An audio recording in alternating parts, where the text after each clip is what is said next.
Good morning, dear students of 5th class. This is Vanisha, your teacher of English from Kalpana Chawla Vidyapeeth. How are you all? Hope you all are fine and healthy and doing great. Today we are going to start chapter number 8 of Reader, Keep It Clean. What is the meaning of the chapter?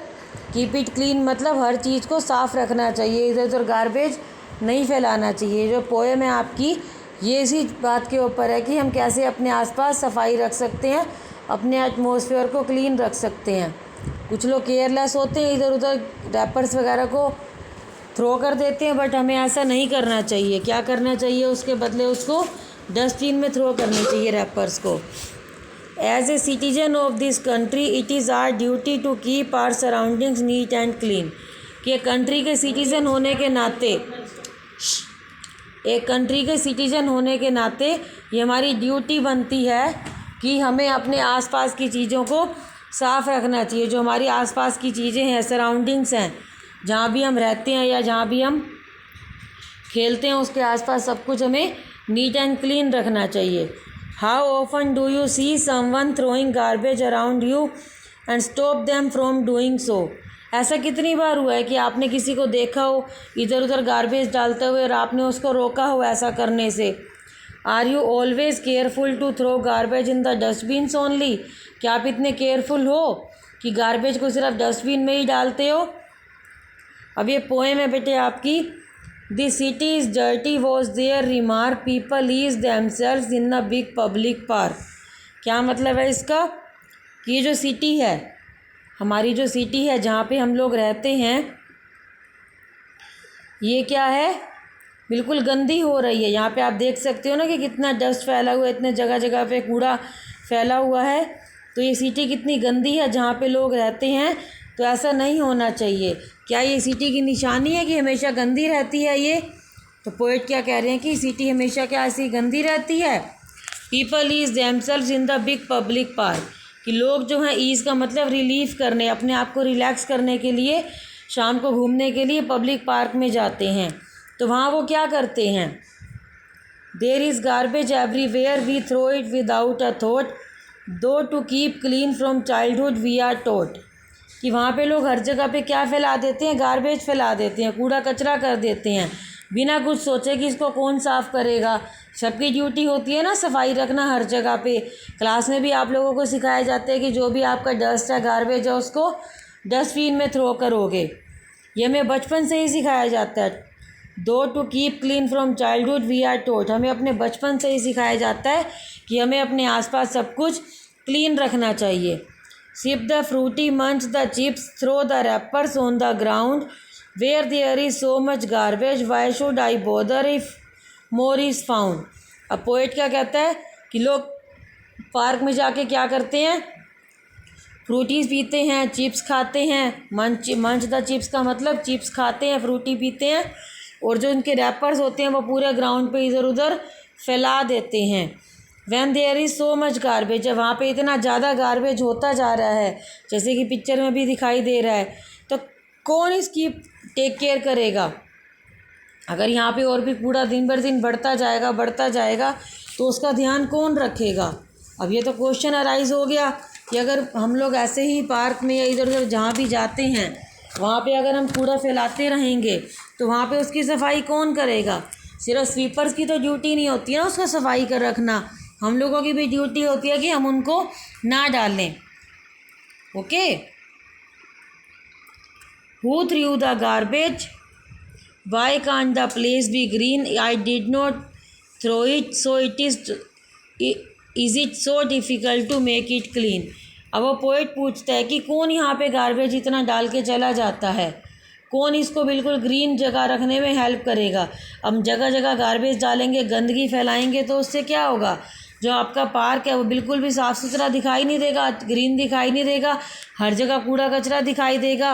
अब poet कहता है कि मैंने तो इसको नहीं डाला है, लेकिन जिसने भी डाला है तो उसको साफ़ करना कितना मुश्किल हो जाएगा आने वाले टाइम में। अगर हम कूड़ा फैलाते रहेंगे तो इसको साफ़ कौन करेगा?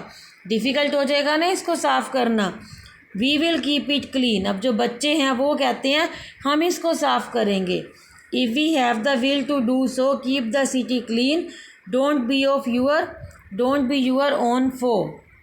अब पोइट क्या कहते हैं कि हम इसको साफ़ करेंगे। बच्चे जो आजकल के हैं वो कह रहे हैं कि माना अगर लोग इधर उधर गार्बेज फैला के चले जाते हैं तो ड्यूटी किसकी बनती है। तो बच्चे क्या कहते हैं, हम इसको साफ़ करेंगे। ये देखो ये बच्चा दिखाई दे रहा है ना, झाड़ू लेके साफ़ करने के लिए जा रहा है। तो ये बच्चों की ड्यूटी बनती है कि अपने बड़ों को भी समझाएं और ख़ुद भी रिस्पॉन्सिबल बने कि आसपास सफाई रखेंगे। अगर हमें कुछ करने की विल है, हमारे में विल पावर है, if we have the will to do so, अगर हम कोशिश करें, चाहें कि हम उसको साफ़ रख सकते हैं तो हम उसको साफ़ रख सकते हैं। कीप द सिटी क्लीन, हमें अपनी सिटी को क्लीन रखना चाहिए।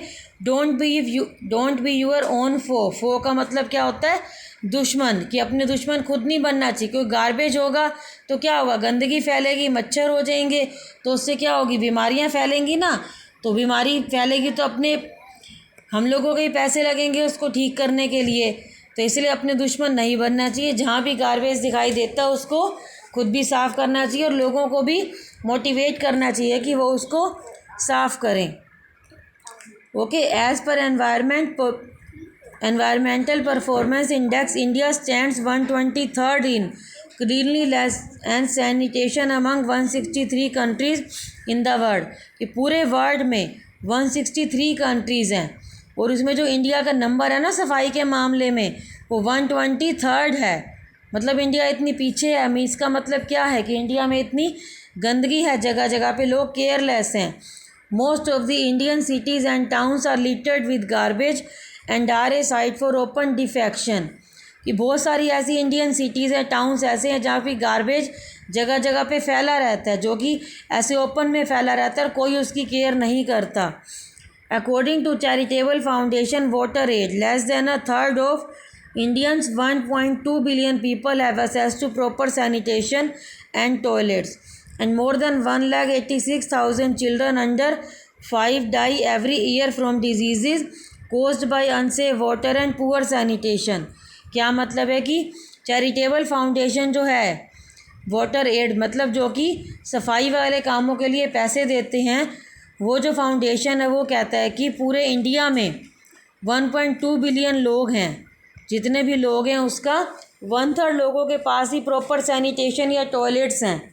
मतलब जगह जगह पे टॉयलेट्स नहीं है। विलेजेस में अभी कई ऐसे भी जगह हैं जहाँ पे भी अभी बिल्कुल भी टॉयलेट्स नहीं है और लोग इधर उधर ही यूज़ करते रहते हैं, इधर उधर टॉयलेट्स वगैरह करते रहते हैं। तो उससे क्या होता है, बीमारी फैलती है।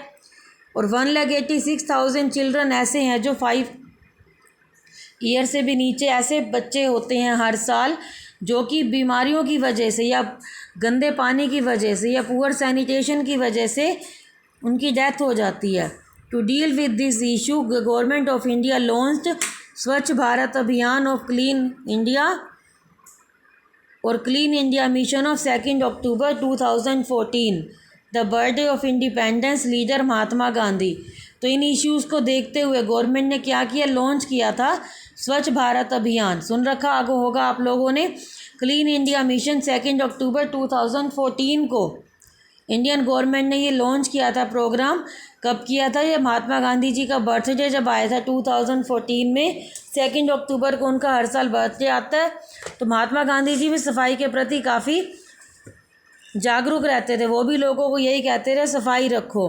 स्वच्छ भारत अभियान aims at teaching people about maintaining personal and public hygiene. It focuses on establishing link between sanitation and public health. स्वच्छ भारत अभियान का मुख्य उद्देश्य क्या था कि लोगों को सिखाया जाए, क्या सिखाया जाए कि खुद की भी सफाई रखो और आसपास की जगह है पब्लिक, वहाँ की भी सफाई रखो। उससे क्या होगा, बीमारी कम फैलेगी, डेथ कम होंगी जो गंदे पानी या बीमारी की वजह से फैलती हैं। और इसका क्या, इस लिंक बनाया गया था सैनिटेशन और पब्लिक हेल्थ के बीच में लिंक बनाना इसका सबसे बड़ा उद्देश्य था कि जगह जगह सफाई होनी चाहिए। जहाँ पे टॉयलेट्स नहीं है वहाँ पे टॉयलेट्स ही बनवाए गए थे। तो इस तरह से स्वच्छ भारत अभियान स्टार्ट किया गया था। तो ये चैप्टर आपको समझ में आ गया होगा बेटे। Thank you, have a nice day, bye bye.